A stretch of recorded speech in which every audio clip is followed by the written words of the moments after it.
You're listening to Choose FI Radio. The blueprint for financial independence lives here.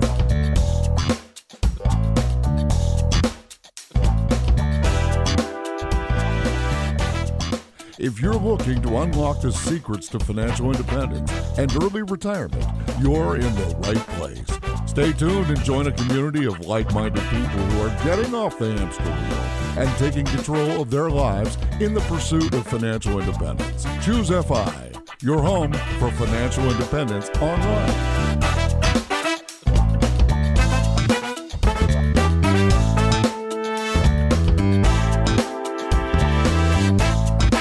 Hello and welcome to the Choose FI Radio podcast. Today we're going to be speaking with Cait Flanders from CaitFlanders.com, also the author of The Year of Less. Cait considers herself a former binge consumer, overwhelmed by consumption in every aspect of her life, and she dedicated a year of her life to getting it under control.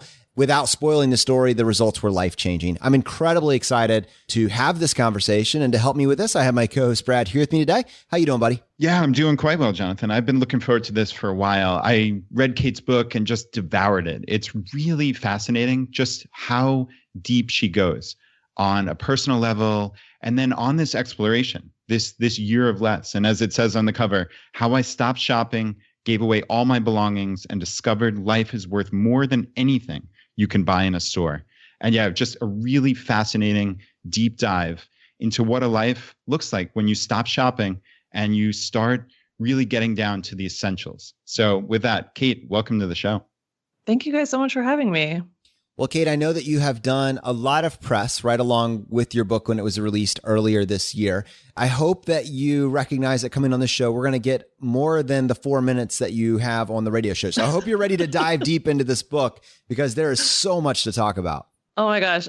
Yes, I'm so excited because it's so refreshing to not answer the same question over and over, which is like, what was it like to not shop? I'm like, oh my gosh, can we talk about something else? And we're cutting to a break right after this.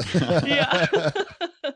Well, let's find out a little bit more. So you have been in the blogging community for over 7 years. And in blogging terms, that is ancient. I mean, that is an incredible amount of time to be doing this.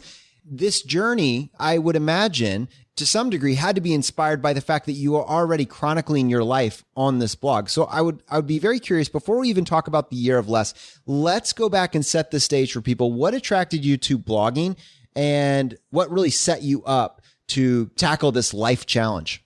Yeah, it's funny, like so far with the book, the most common misconception has been that I did it to get out of debt, which is not true. So I started my blog in 2011. At the time, I was maxed out with close to $30,000 of debt. And I will preface that also by saying I'm Canadian, so I don't know what the exchange is right now, but it was probably like 23,000 US, or you could equivalent it to that. So I was maxed out with close to $30,000 of debt, and I was only 25 years old. Whereas a lot of people have student debt, the majority of it, other than about $4,500, was consumer debt. I was basically someone who had, from the time I got my very first credit card, I was just using it like it was, I don't know, like a second bank account. You know, I would pay for like my rent and my bills and even things like groceries and stuff like that with cash, but everything else basically went on credit. So I got to this point where I was completely maxed out. I had $100 left in my bank account and $100 left in like room on one of my credit cards. And I had to make that last me for 6 weeks. So I got to a point where there was no option. Like I had to start taking care of my finances. I had to just be a little more serious and figure out how I was going to get out of that situation. And I thought, I don't even know why. I thought like the best thing I could do is kind of write about it. If I think of where I was like 7-8 years ago, I had probably kept like a live journal a few years before that, or, you know, just been online, like writing about things in some way. I decided to start a blog though, and be totally anonymous because I didn't want anyone in my real life to find out about how much debt I had. And so I was totally anonymous.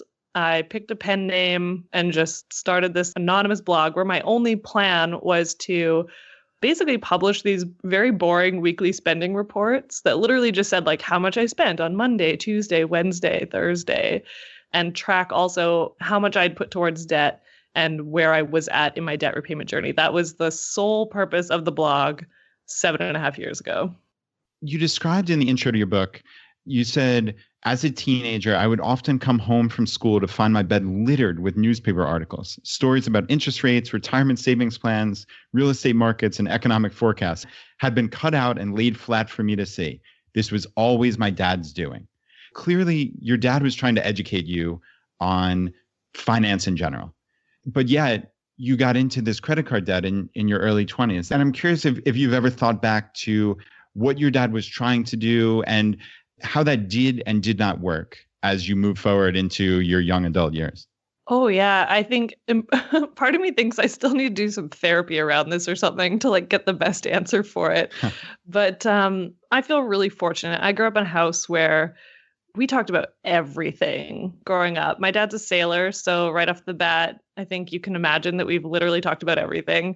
But money was a huge topic for us. My dad has always joked that like if he had done better in life or thought about things differently in his younger years, that he would have become an economist, because that's literally probably the number one conversation that happens in our house is around personal finances, as well as what's happening just like within the city, the province, the country. So it's really, it's interesting, or it was an interesting upbringing to have. Like my parents would tell me things, everything from like how much they had paid for the house, how much they earned, how much things cost.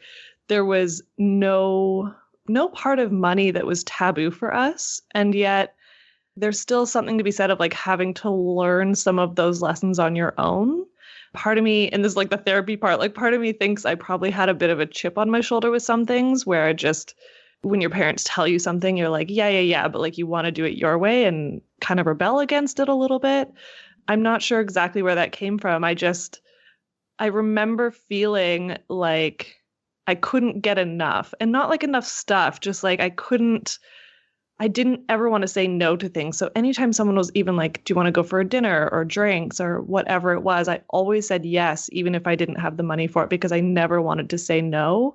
And so that's why I'm sure there's more for me to kind of figure out of where that came from. But I still believe that even though it's like his advice didn't work on me maybe right away, I think there's a reason that I eventually started getting things together and am now where I'm at now and talking about money all the time with people. I don't think that would have happened ever if my dad hadn't talked to me about it from the time I was a kid. You know, the financial situation that you're describing is clearly a train looking for a wall. I'm curious, as you're kind of careening through this paycheck to paycheck cycle, is this lack of intentionality manifesting itself in any other part of your life? Or was this strictly just, you just didn't have control of your finances? Oh, no. I mean, it was everything. One of the reasons I'm so glad I could write the book is that I was able to be honest about some of that stuff.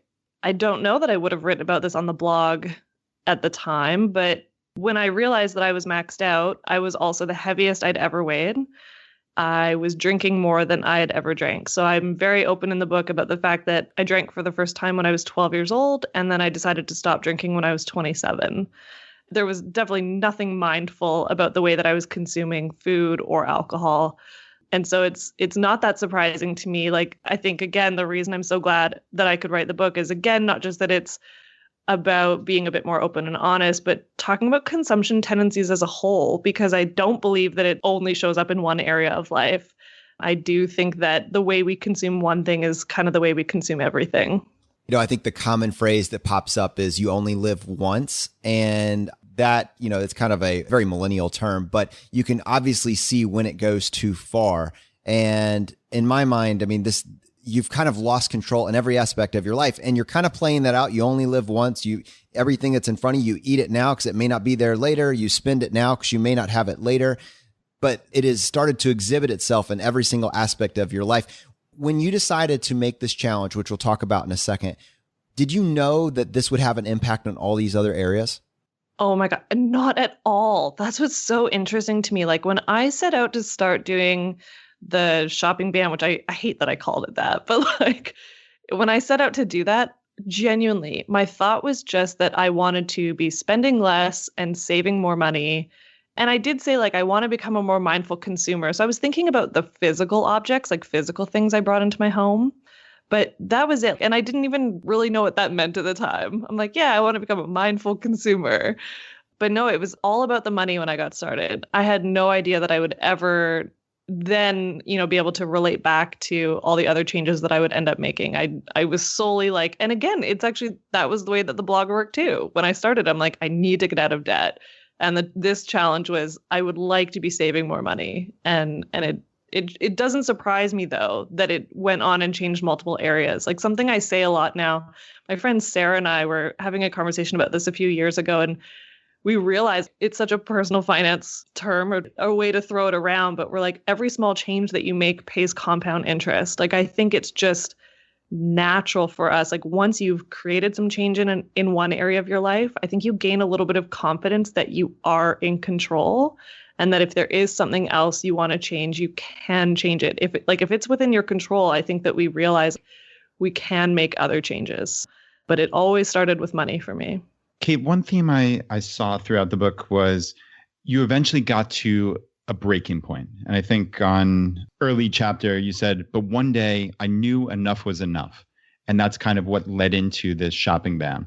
I'm curious if you could go back and put yourself in that mentality, right before then, let's say a week or two. What was that point that eventually made you say, all right, enough is enough and something has to change? I will start by saying that I started the blog to pay off my debt. I paid off my debt 2 years later. In that time, there were months where I was putting up to 55% of my income towards debt repayment, which was not sustainable for me. Like, just based on what my income was back then, that was not sustainable. And that's a whole nother topic, but I sometimes wish I had been a little less aggressive in the way I paid off my debt. But when I finished paying it off, my only goal really was to be saving for retirement. So I would say at the beginning of every month that I wanted to be saving 20% of my income. But then I would find at the end of every month that I was making all kinds of justifications for why it was okay that I had only saved like between 5 and 10%. It never felt good, though. Like, writing those posts didn't feel good, because I would publish that. Like, I would put that out there. Like, yeah, I only saved like 4% or 8%, and I would justify it. And it didn't feel good. I did that every single month for 12 months in a row. I think the highest one was like 12%. And it didn't feel good. And then, so a year later, yes, I'm debt free, which is great, but I'm also barely saving anything, which didn't feel good. And I had this conversation again with my family, the Flanders, sitting around talking about money. And go Flanders. And we're sitting around, and at some point my sister makes a comment about how she had spent like $500 on a camera, and she was only 20 years old at the time. She's a full-time university student, working part-time, living at home. And the first words out of all of our mouths were kind of like, oh, like, you should be saving your money. You've got school to pay for and blah, blah, blah. Just kind of bugging her, but like, whatever, she spent her money. And she goes, yeah, but I save 20% of my income so I can do whatever I want with the rest. And it was like this punch to the gut that my 20-year-old sister is saving 20% of her part-time income. So already I'm kind of like, oh my gosh, like, my sister's doing better than I am. I'm 29 years old at the time, or about to turn 29. What was interesting, though, is the first words out of my mouth were, yeah, but you live at home. Like, do you need 80% of your income, or could you live on less? And it was the first time in my life where I was like, wait, how have I never asked myself that question? Like, where did that question even come from? I've never written that. I've never thought about that before. But how have I never given myself that advice? Like, do I need 95% of my income, or could I be living on less? And so I'm like, I'm so glad that my sister spent $500 on that camera and we had that conversation, because I don't know that I ever would have turned it around like that. Like, I think in personal finance advice world, we'll call it, like, we're given advice commonly of like save 10 or save 20%. But I'm like, what if the equation was flipped and it was about living on as little as you can and still having a comfortable life, but like living on less and then saving everything that's left over? Because if we're just saying like, yeah, save 20%, what if you could be doing so much better than that? And so my mind just started going. I don't know what anyone else said after that in the conversation. I'm like, wait, I wonder how much I could be living on. What would that look like? And how could I cut back my spending? And I just started going from there. So the idea kind of formed over the next couple of weeks, but it really came from that conversation with my sister. So, Cait, I'm curious, just to anchor this for the people that are listening, what was your salary? When we talk about you saving 4%, 10%, 12%, what are you actually making during this period of time that you're tracking it? I think when I started that, I was probably making around 60,000, maybe 59. Because I remember in September, I got a raise and it was I was up to 64,000 Canadian. But I also, like throughout the shopping ban, because we'll talk about numbers like what they were at the end. So throughout that year, I also got a bit of freelance work. So I think like my final pre-tax income that year was about 74,000. But when I got started, yeah, let's say like 59, 60. Okay. And Cait, when you were describing there a minute ago about it was really the mentality of how you were spending your money. It reminded me of a recent guest we had, Chris Hutchins from Grove. And he said he considers every single dollar he earns as a dollar saved unless there's a need to spend it. So it's just that little reframe on how you approach it. So whereas conventional wisdom says, oh, save 5-10% and you're way ahead of the game. And then what would a human naturally do? Spend the other 90-95%, right? Whereas he reframed it and said, every single dollar is a dollar saved until I absolutely need to spend it. So I thought that was really interesting. I'd love to hear your thoughts on that, A, and B, like, what were you spending 95% of your money on? What frivolous stuff has gone away in the subsequent years? Oh my gosh. I am obsessed with that quote. It's amazing, so right? I'm going to have to go back and listen to that one too, because I love the quote. It actually reminds me, honestly, of probably the way that my dad is now. Like when I really look at who my dad is as someone who earns money and, I mean, lives a comfortable life, but he definitely cares way more about having money in the bank for later. So yeah, it made me think my dad would probably enjoy that episode.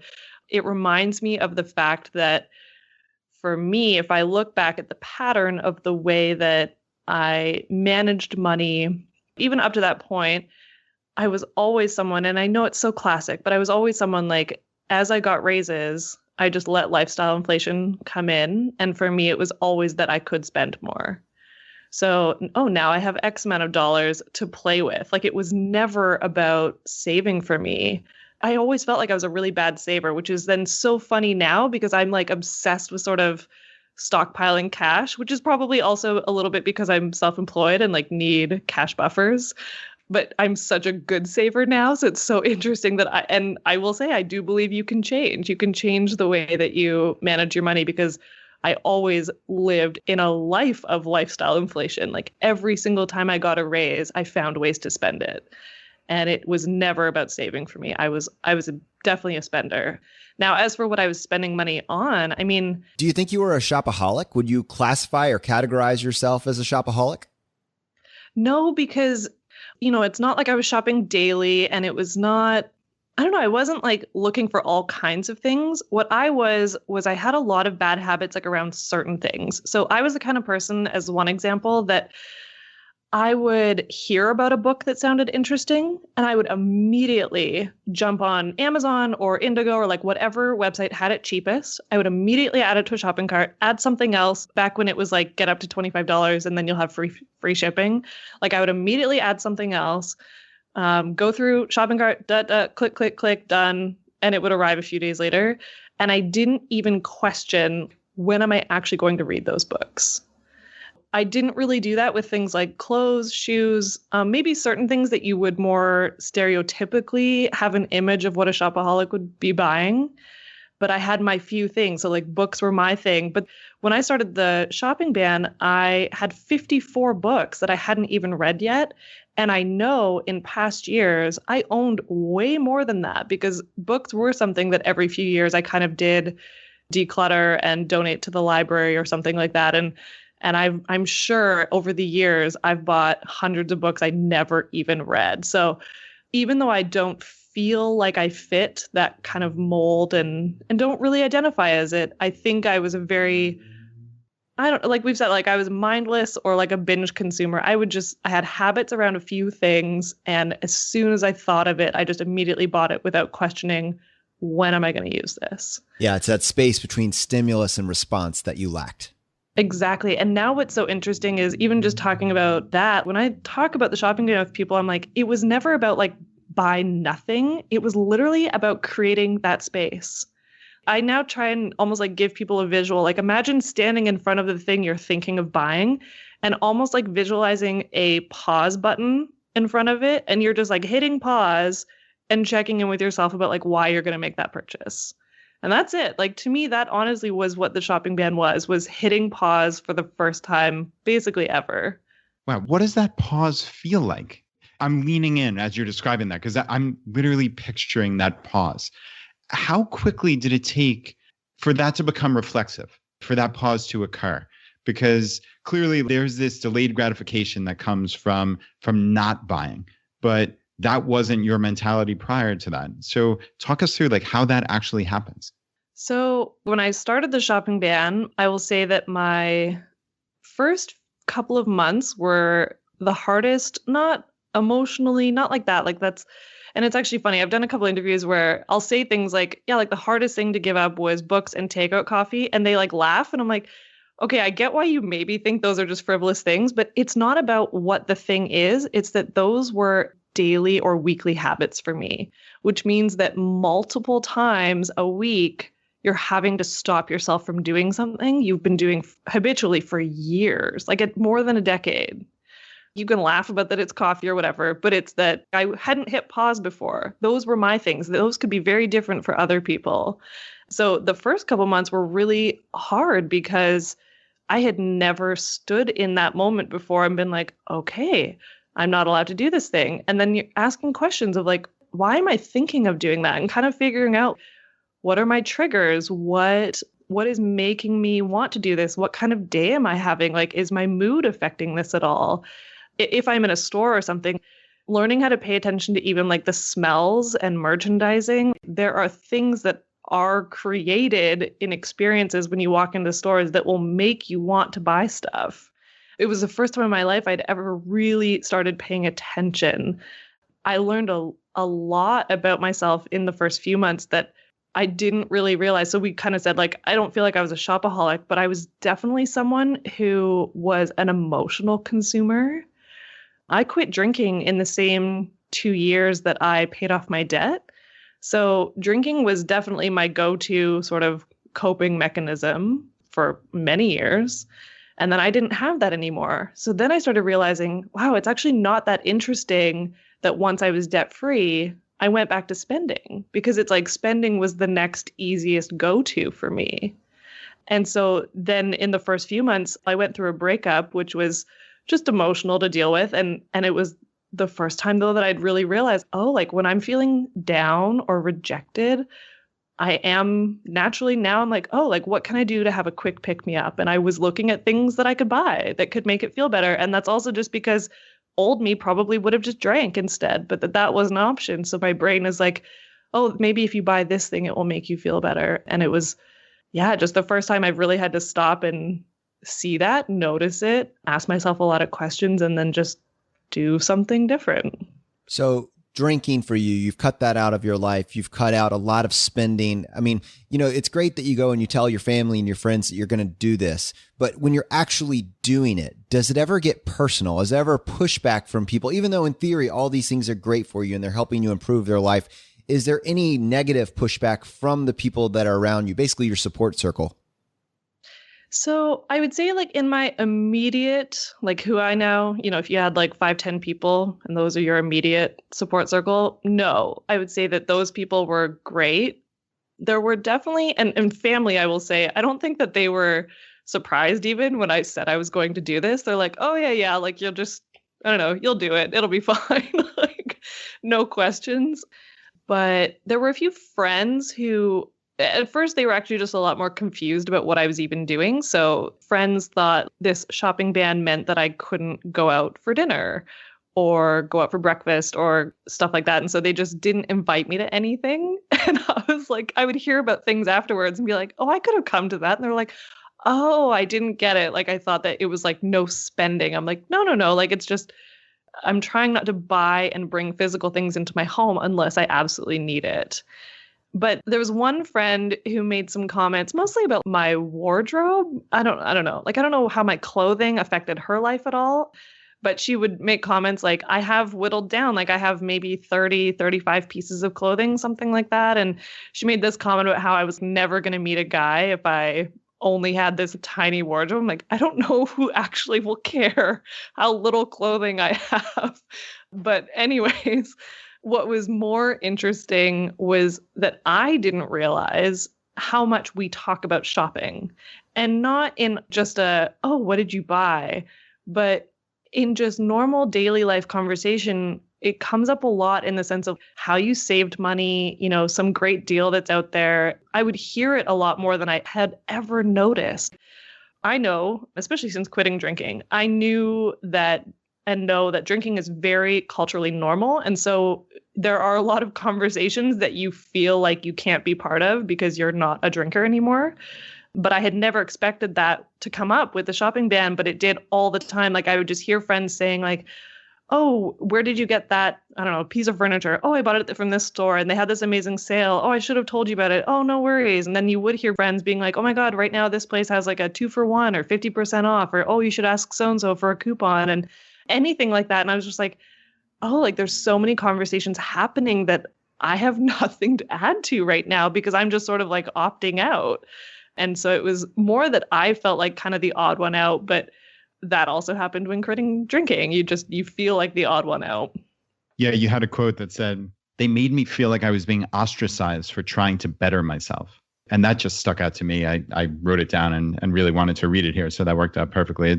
It's really unfortunate that there are those toxic friends. And I think you described kind of these two different types of friends, right? The toxic ones who would congratulate you when you went out and spent money, or like the treat yourself type people, and then there were the other friends who really were there to support you. I'm curious, were you surprised by the reaction of any of your specific friends? Of course, I don't want you to name them, but were you surprised that some people didn't support you that you thought might have? I would say maybe in the beginning it felt, and it just that part of it, feeling like the odd one out, that probably lasted for 4 or 5, even 6 months. What was more interesting is that towards the end of the year, or even in like the last half of it, I had a lot more friends saying things to me like, hey, you would have been so proud. I was out today or out yesterday and I was thinking about buying this thing. And I just stopped and was like, I wonder what Cait would do. For me, it was just a really good example. Like, all we can do is lead by example. We can't change people's minds. We can't always just assume that people are going to get it or that people will jump on board with us when we decide to change our lives.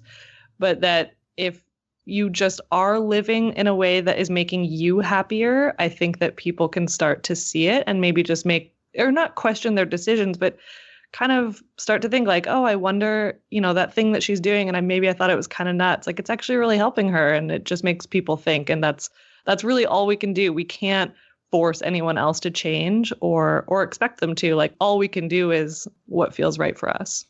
I really want to explore this shopping ban and kind of how it morphed into all these other aspects of your life. But I guess to set the stage, let's talk about it. Like this challenge specifically, on day one when you started, what were the rules you implemented for yourself? Okay, so I wrote 3 different lists. The first one was, we could just call it consumables, in the sense that, like, if I used it and used it up, I could buy more. So obviously allowed to buy groceries, put gas in my car. When you run out of deodorant and toothpaste and things like that, go buy more. It was never about trying to figure something else out. Like, just the stuff I used often, obviously buy it.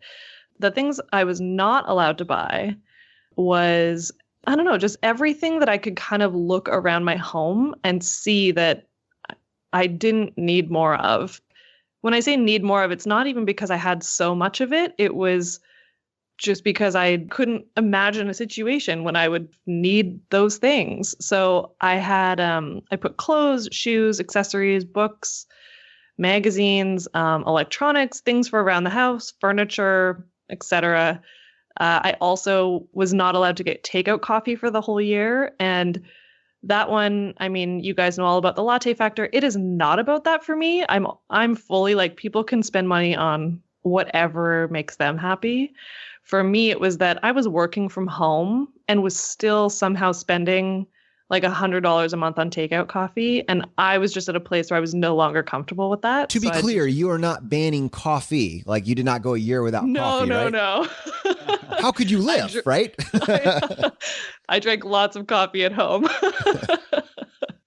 but I could not get takeout coffee. And then I wrote this other list and I kind of called it the approved shopping list. I don't even know. We could call it whatever, but it was, again, kind of knowing that I had a year ahead of me where I was going to be doing this. And I could look ahead and see a few situations where I probably would need something. So one example is I had 5 weddings to attend that year. And I'm just not, I don't own dresses, like I don't dress up ever. So I didn't own anything like that. So I was like, okay, I can buy one outfit for this wedding or for all of the weddings. Like I'm going to wear the same outfit to all of them. Another one was that I knew if I could save the money, I really wanted to replace my bed. My bed was like 13 years old and I probably should have replaced it when I was like 8 or 10 years old. It was awful. So I was like, if I can save enough, I definitely want to buy a new bed this year. Because again, it was one of those things that looking back, I realized that I was someone who was so comfortable with making a lot of the smaller purchases, whether they be $20, $30, $40, but something like saving up for a bed, which in the end only cost me $1,000, but around there, 1,000, maybe 1,100. But that always felt so big to me. Like I was just I could not back then figure out how to save that much money for something, but yet it was so easy for me to spend small amounts. So it was very interesting that year that it was the first time I'd really made a couple of big purchases with cash and realized that there just was another way. But anyways, that carries on. That was the list or the 3 lists that I wrote. Okay, was the first month harder than you expected or was it easier? Yeah, the first 2 months were the hardest. And again, it was just the breaking the habits of buying takeout coffee and buying books. Because, well, the coffee one probably for the first month came up every day, where my reaction or my trigger was often my morning break, sort of. Like, again, I was working from home, but somewhere around 9:30, 10 o'clock, I would just have that feeling of I should take a break, walk away from my computer for a bit, go grab a coffee, do something. And I couldn't do it, or I couldn't do it in the normal habit of what I had always done. So yeah, the first 2 months were the hardest for that. And as you're cutting out all of these different things, when you cut out the spending, obviously there's time out of your day that's carved out to do that. So now you've reclaimed this time. And then when you talk about drinking and social drinking and all the opportunities that come up with that, you've cut that out. So there's all this time that now remains. Did you find that you're utilizing that time efficiently and that it was bringing value back in, or did anything else creep into that to fill it up instead? So in the first 6 months, I think there were 2 things I found. One was that I was writing more than I had in a long time and just felt clearer about things I could write about. I just had tons of ideas coming in. So I felt like I was, and not just blogging, but just doing a bit more freelance work, just thinking ahead of all these different subjects that I could kind of bring to the table and finding outlets that I could write at. So I was definitely filling it with more freelance work. And I was also traveling a bit more. Again, it was like travel is allowed. I was allowed to travel that year. And when I say travel, it's not always huge, big trips, or it wasn't for me that year. I did a lot of small, shorter trips, but travel was something I had been wanting to do since I basically had graduated from high school. But at that exact same time, I got my first credit card and I always had debt. Again, it's so weird to think about this stuff because it was so easy for me to swipe for $20, $30, $40 here and there, but I didn't ever go into any kind of debt to travel. Those felt like too big of expenses and it stressed me out, which is just funny because back then I didn't care about carrying all of my debt, but it was a lot of small purchases. And so I never went into debt for anything big like travel. But I knew that year, like if I could afford to travel a bit, I wanted to do that. I wanted to see friends in certain places, go to a couple of those weddings and just do some trips by myself that I had wanted to do. And so I definitely was spending on that, or spending time doing that as well. So, Cait, we've talked about the rules of the shopping ban, but really in conjunction with this, you also kind of independently did this entire decluttering of your life. Did you intend to do that from the very outset? If not, how did that come into play? And I guess just talk us through decluttering and how that whole process went. It's so funny because it sounds so counterintuitive. I always wish I had a better answer for why I decided to do both at the same time, but I did. I knew when I started the shopping ban that I also wanted to just go through my belongings and declutter, donate, get rid of things that I wasn't actually using. I think that one of the reasons that came up for me was because in the year before starting the shopping ban, I had to move 5 times for a whole bunch of different reasons. But that meant 5 physical times where I was literally pulling boxes out of one closet, putting it in a truck, driving it, and then pulling it out of the truck and putting it back in my new closet. And I would never really open the boxes and see what most of this stuff was. I used to probably have a mentality of when you own it forever, maybe. Like I'm not even exactly sure where it came from. It's just these are my things. And so I just moved them to all of the different places with me.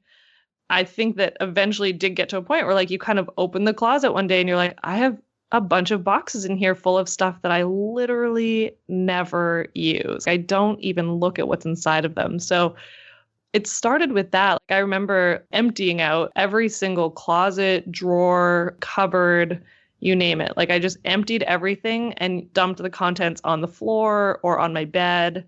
And then once you make a mess, you have to clean it up. So it was. Oh, is that a rule you follow? My wife is listening to this saying, is that a rule? Is that in the rule book? That's amazing. But if your entire bed is covered in like clothes and shoes, you probably don't want to sleep on it. So, no, who would do that? So I had made these huge messes of all of my stuff. And in the summer, so in the first 2 months of the shopping ban, I basically went through all of that stuff and got rid of 43% of it, something like that. I love how it was 43% and not 40. That is amazing. Well, it's just because I don't have the book in front of me or like my blog in front of me, but I know that I tracked it. Like I'm such a weirdo with numbers. So no, we're all benefiting from your accuracy. So this is amazing. So you're down to 35 articles of clothing now. That is incredible. And do you think that were there hundreds and hundreds of articles of clothing when you started? I don't know about hundreds and hundreds. Definitely a lot, because when I bagged up the stuff just that was in my bedroom, so clothes and I think some shoes and I don't know, some bags or something. When I bagged all of that stuff up, I had 4 full black garbage bags full of stuff. It's so interesting because that was really easy for me to do. It was really easy for me to get rid of those things because I could look at it and just be like, I don't even know the last time I wore these things. I really had to just acknowledge and accept the fact that I've always been someone who only wears the same 3 outfits a week. But if we're really honest right now, I pretty much wear the same thing every single day. But I've always been like that. That is not new for me. So it was so interesting to like look at all of this stuff and be like, I actually don't know why I own this. I don't wear this stuff. And it's not that I never had. I mean, there were maybe 4 or 5 things that kind of had a price tag on them, but it was just stuff that, again, going back to that thought of, I think just because I owned it, I thought I owned it forever and didn't really question, what do I actually use? What do I actually wear? So the clothing stuff was actually pretty easy. So Cait, this decluttering, did it extend beyond just your physical possessions? Did it extend to anything like social media, TV, Netflix, any of that kind of stuff as well? Or was it really solely limited to physical possessions? That year, I would say a lot of it was physical stuff. There were a few things. I think I started questioning certain things that were not physical. So I remember that year, like I decided I was going to be a little bit more intentional about social media and started asking myself questions like, do I actually need to use every platform? So I remember I decided that year that I was done with Pinterest. I'm not even going to bother. I don't know why I've even been trying to use it. It's just not something I even enjoy. And actually, Pinterest usually just makes me want more stuff. I find we're just looking for more things on there. So I remember getting rid of that. That year, I also went through another tougher period, probably about 6 months, 7 months into it, and realized, again, it's like I have no drinking. I have no spending. So the next thing that I did was I basically just kind of numbed out by binging on Netflix, and then got to a point where I was like, you know what? I'm going to take a break from this. And I did a month-long challenge of no television, not for it to be like I'm never watching television again, because I love certain TV shows and I'm absolutely watching television again and watch it now. But I need to figure out what my relationship is with this, because it is my tendency to just binge on things, and I don't know, like I don't moderate. I don't know how to do that. So for me, it very much with those things in emotional situations, it's a kind of all or nothing. But I think now I'm excited about having some bigger conversations around consumption of social media, just how we're using the internet in general, how it makes us feel, and what it does to our wallets or our bank accounts, to our happiness. Now I'm excited to kind of be moving into some other stuff, because I think about that all the time now. I like this idea of, as Brad was talking about, the decluttering, moving to other areas of your life. And I'm wondering, at some point in time, ultimately you have to be okay just being alone with your thoughts. And I'm wondering, if you get to that point through the process of getting rid of the easy stuff, the convenient stuff that'll grab your time, like Netflix, the shopping and the social drinking and that sort of thing, what does it mean for you practically when you can slow down and be okay with your own thoughts? That is such an amazing question. I don't know if anyone has asked it like that, but I love it because it's bringing up a few different things for me. One is that, I quickly realized, especially during that television ban, that I was not comfortable in silence. And one of the reasons for that too was that at that point in the year and in the book is that I had found out that my parents were getting divorced, which was very shocking for me. Like sometimes I still sort of question, or I don't know, I felt bad or guilty or shameful or something about the fact that I was 29 years old, but I was so upset. I guess I sort of thought like as an adult, you should just be fine when you hear news like that. But I was so upset about finding out that news. It was very shocking, something I hadn't expected. And I got to this interesting place where I sort of realized that one of the things I had to do was let go of kind of the family we had, and also the family that I thought we were going to be in the future. And in letting go, I then went through a lot more emotions of realizing that I don't think I had taken advantage of some of the things my parents had sort of offered, and maybe not like an explicit offer, but just offered in the way that parents transfer their skills over to you or transfer over their interests and hope that you'll kind of maybe pick up some of their interests or at least have an interest in their interests. And I really realized that year that I had wasted a lot of money and time on stuff that didn't even matter. And talking about television, one of the things was realizing that from, the time I was 15, 16 years old, I spent years just watching tons of television. My life almost revolved around it in the sense that I knew which nights my favorite shows were on. And this was before PVRs and everything. So there was no way to record television back then unless you had the whiteboard out. Yeah. So I knew if I want to keep up with my shows, I have to watch them live. And my life revolved around that. And so I don't know. I just think I regretted. You can't change the past, but I came to sort of regret that I had wasted so much time watching television and then going off and doing my own thing. I'm the oldest of my siblings by 8 and 10 years. And so when my brother and sister were young, I was 14, 15, 16, 17, 18, and I just wanted to go out and party and do things. Like I didn't want to be around my family a lot. So I felt the four of them were kind of their own different family. And in some ways I was just off doing my own thing.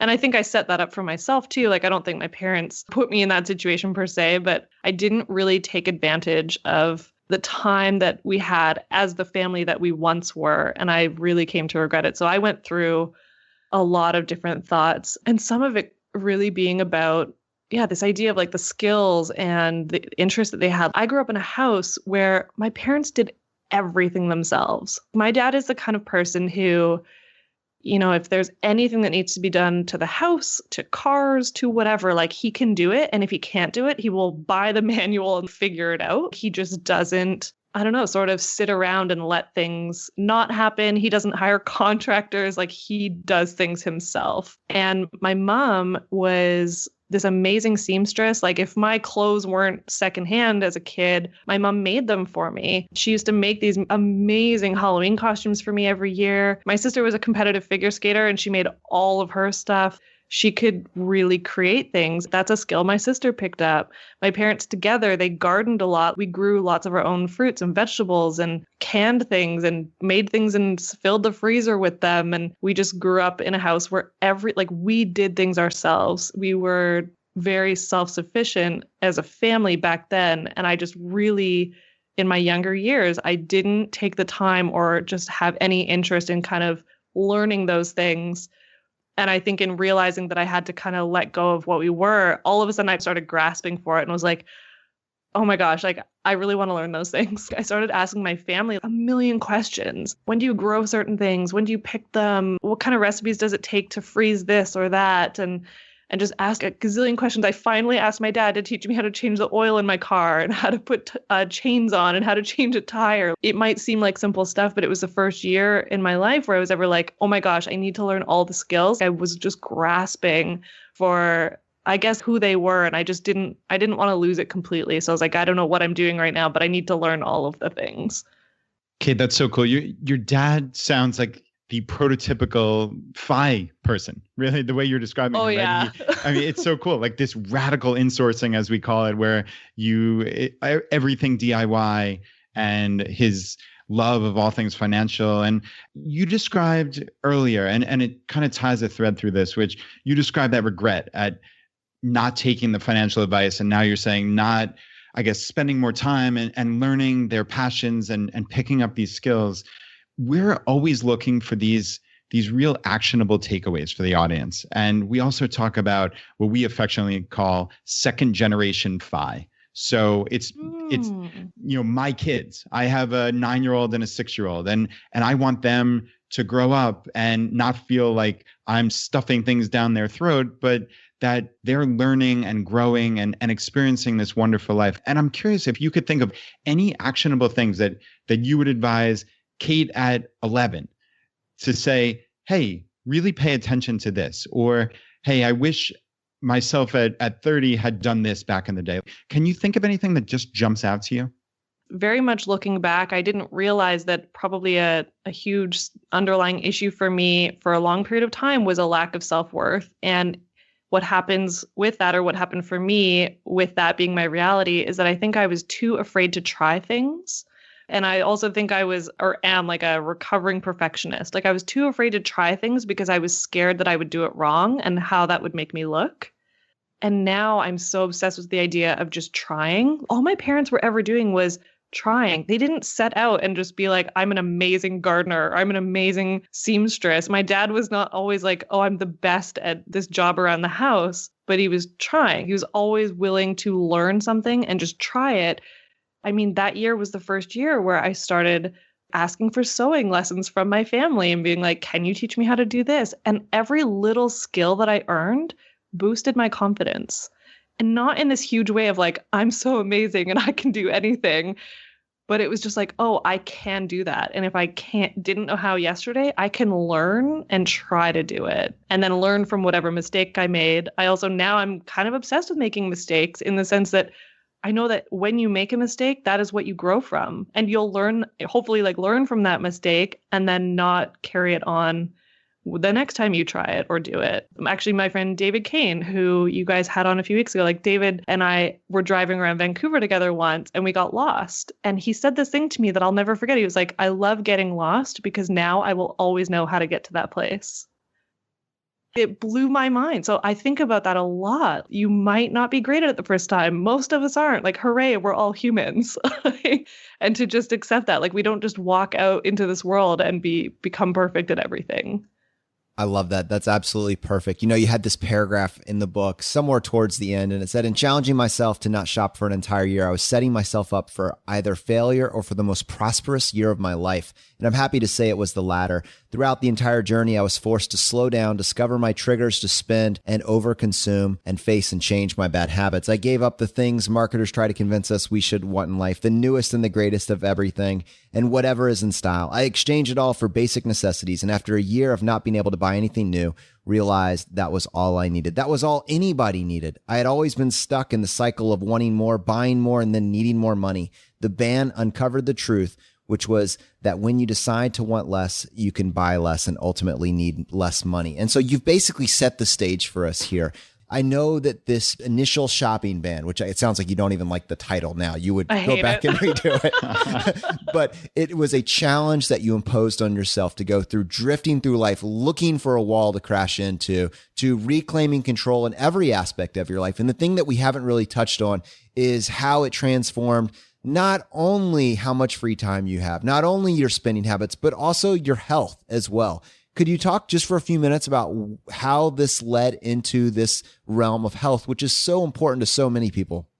Oh my gosh. Again, it sort of actually goes back to the thing I said earlier, which is like every small change you make pays compound interest. When we change one area, it does give us that, whether it's confidence or just the knowledge that we can take control of something that feels out of control. But I mean, health-wise for me, I've done a few different things. While I was paying off my debt, I realized like I was unhappy. You know, I had said that I was at the time the heaviest I've ever weighed.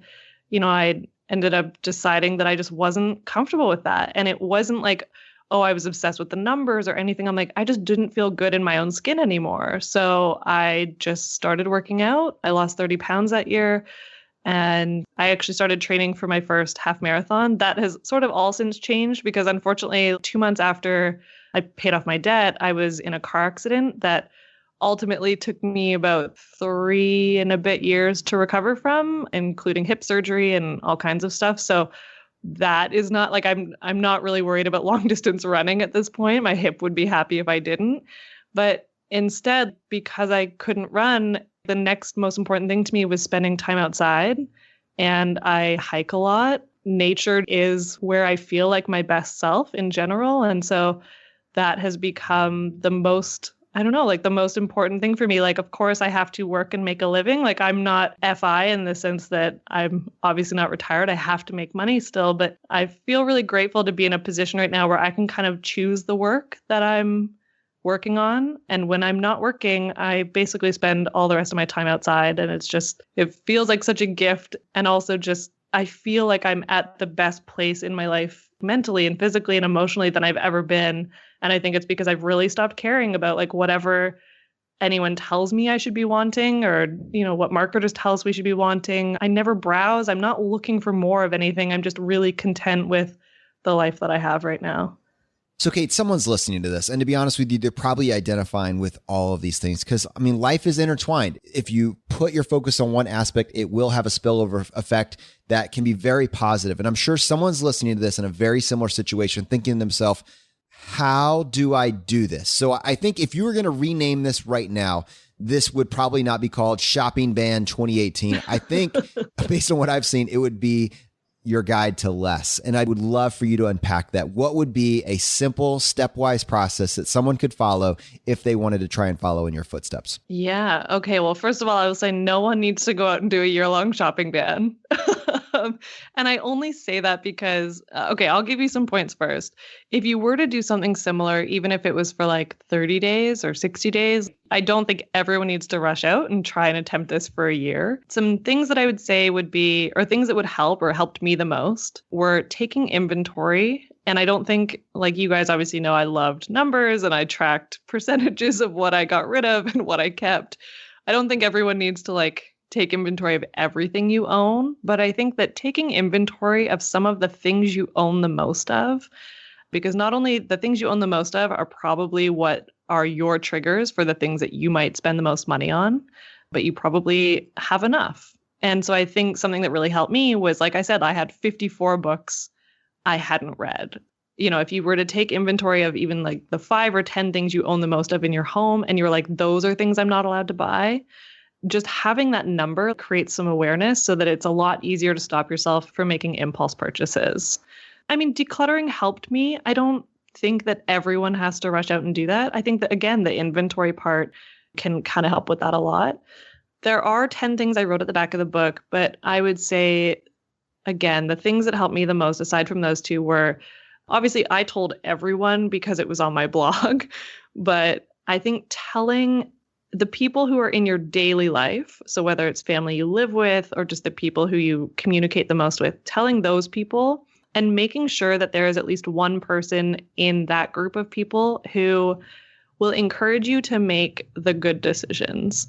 And what I mean by that is I definitely realized that year, and knowing I was also one of these people, I had friends who would enable me, if I wanted them to make the bad decision. So I'm sure if I had called certain friends and been like, ooh, I really want to buy this thing, they would have just said like, yeah, do it. Like you've held out long enough and you've got the cash, like just do it. But instead, I told my best friend, Emma, because Emma is the friend who will say to me, no, you're not doing that. Like she would laugh at me. And then like, she would kind of throw some of my own words back at me. She'd be like, is it on the approved shopping list? Kate, well, can't buy it. I'm like, oh, okay.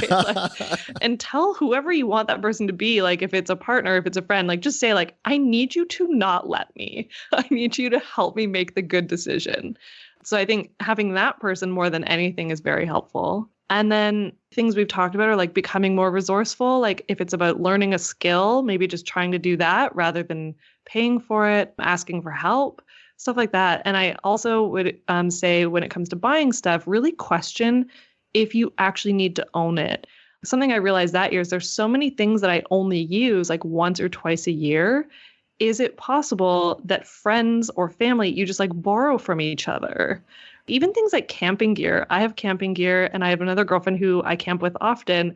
So there are things that she owns that I don't bother buying. And there are things that I own that she won't bother buying. Because if we're not out together, we're happy to lend it to each other, right? Rather than always buying everything, like, because we just feel that need to own. So even in saying all those things, though, I still really want to just bring it back to one thing, which I've been thinking about a lot lately, is that all of these changes I've made have pretty much come from one thing, which is tracking my progress and realizing I wasn't happy with something. So at the end of the day, like if you don't want to just run out and do a shopping ban or a challenge of less or whatever we will call it, if you're not happy with where your money is right now, literally just tracking your spending for maybe 3 months and looking at the numbers every week and asking if you're happy with where your money has been going. And if you're not, again, because personal finance is so personal, we naturally can start to figure out which areas we personally want to cut back on and then be trying to save more if that's the goal. So I think it always for me has come back to tracking. This has been absolutely fantastic. What a absolute perfect summary. For our audience, if you want to get a copy of this book, it will be in the show notes for today's episode, titled The Year of Less. Also can be found wherever books are sold, including Amazon. Cait, I believe there's also an audiobook version. Am I right about that? There is, and it's me. Yay! Oh, nice. Cait, I'm sure that there are going to be people that are going to want to connect with you. What's the best way for someone reaching us saying, that is exactly what I needed to hear today? What's the best way for someone to connect with you? Oh, well, there's a contact form on my website, so just at caitflanders.com. And I will say, I'm sure they can see it however they're listening, but Cait is spelled C-A-I-T. So caitflanders.com. Otherwise, I hang out on Instagram a lot, and just same thing, I'm at Cait Flanders. All right. Now, normally that would be the end of the show, but on this podcast, we would love to give you the chance to tackle the hot seat. Are you ready for this? I'll try. Let's do it. Okay. In a world drowning in debt and rampant consumption, trapped by the chains of lifestyle inflation, these questions highlight the secrets of those who have broken free. Welcome to the Choose FI Hot Seat.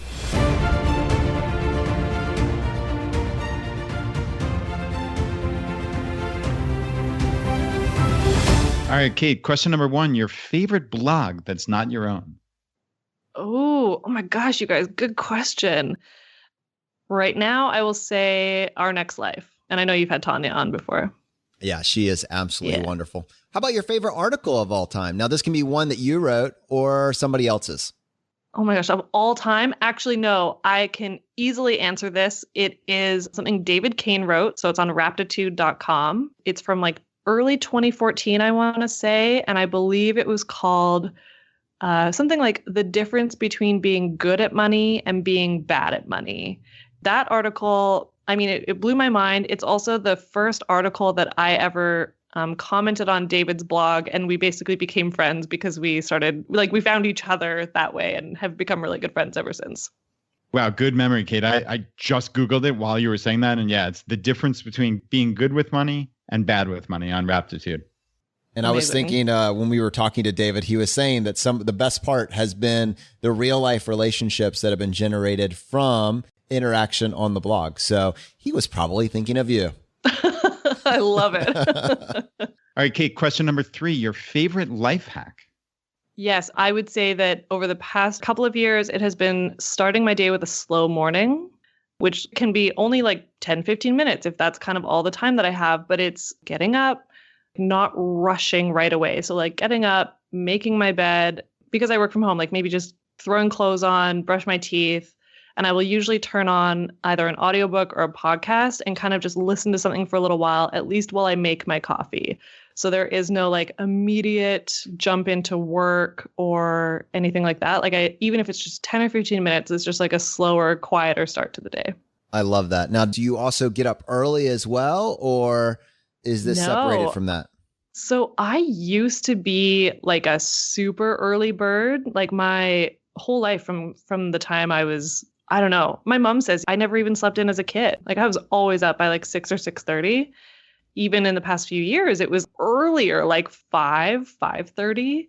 But something's changed in the last like year or two where I'm sleeping so much better now. So I can typically sleep right now for like 8 to 9 hours, and I'm not getting up until like 7 or 7:30, which I will just say like feels like a huge sleep in for me.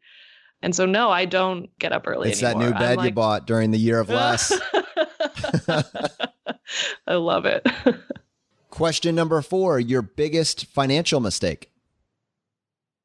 So about a year or so before I was maxed out, I was actually maxed out once before that. And my solution was that I consolidated credit cards and I think a line of credit into a small personal loan.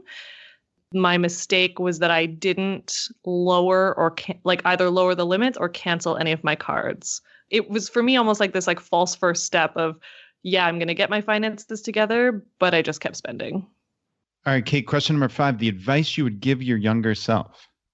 It's funny because I want to say something like money related, but I actually think I would go back to like what I was talking about when I was saying like just try. And then I don't even know if it's advice. I think I would just like go back and tell her that you are enough. You are good enough.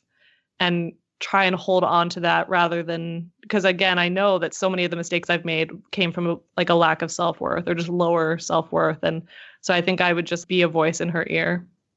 And we do have a bonus question for you. All right. We've spent a lot of time talking about things that you weren't going to buy. So what we'd like to ask is, all of us do make purchases of value. And I guess you can cop out now and say it was the bed, but we want to know, what is the thing that you purchased over the last year that brought you the most value? Yeah, no, it's easy. I mean, the bed I bought in 2014, I bought it like 3 months into the ban because it was that easy. Like I just realized once I stop wasting money, I can actually save a lot. So I bought it like 3 months in. Oh yeah. So that's legacy. That doesn't even count. You got to come up with something new. Yeah. I would be torn between just 2 things. One is my pair of hiking shoes. I kind of had the same pair for like 5 years. They got to a point where you have to replace them. So I bought a pair of hiking shoes just in like December or January. Before that, it would have been just a sweater that I wear literally almost every single day. Cait, thank you so much for coming on the show. Thank you so much. This was really, really fun. More money wasn't the answer for her problem. More money doesn't fix her life. In fact, more money never allows her to have that light bulb moment that she is at a credit card crisis and needs to make a change. It doesn't solve the overconsumption. More was never the answer. The answer, it turned out for her, was always less. Cait tried all of it. I mean, one after another, she stripped away the things that weren't adding value. It's powerful to see the agency she has over her life going into the future. And who cares if she's at 25x her annual expenses right now? That's not necessary to have this conversation. Rather, this is what a life optimization strategy looks like when it's done right. I'm incredibly excited for what this means for her future. Yeah, I agree. I mean, this shopping ban that started out just as that really transformed her entire life. And like you said, you let go of something negative and you make room for something positive. And it sounds like she's just in such a better space in her entire life now than she was a few short years ago. And it's really, really remarkable to see. And one quote from this last hour that jumped out to me was, "I do believe you can change." And she said that, and that just struck me. And I think it's really important. We can always change. And you just have to be a little bit better tomorrow than you were today, right? We talk about that all the time.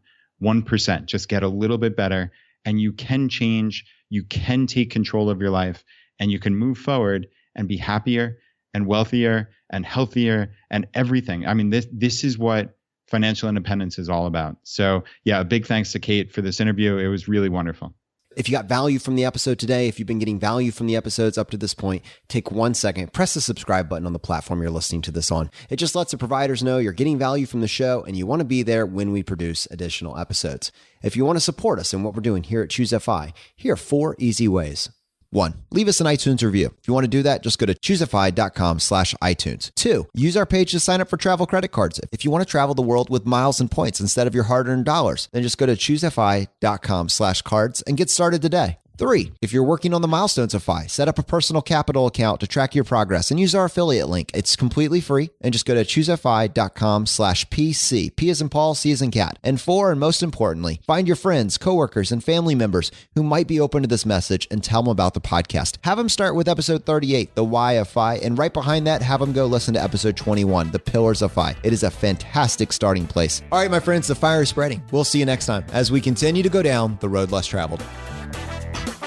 You've been listening to Choose FI Radio Podcast, where we help middle-class America build wealth, one life hack at a time.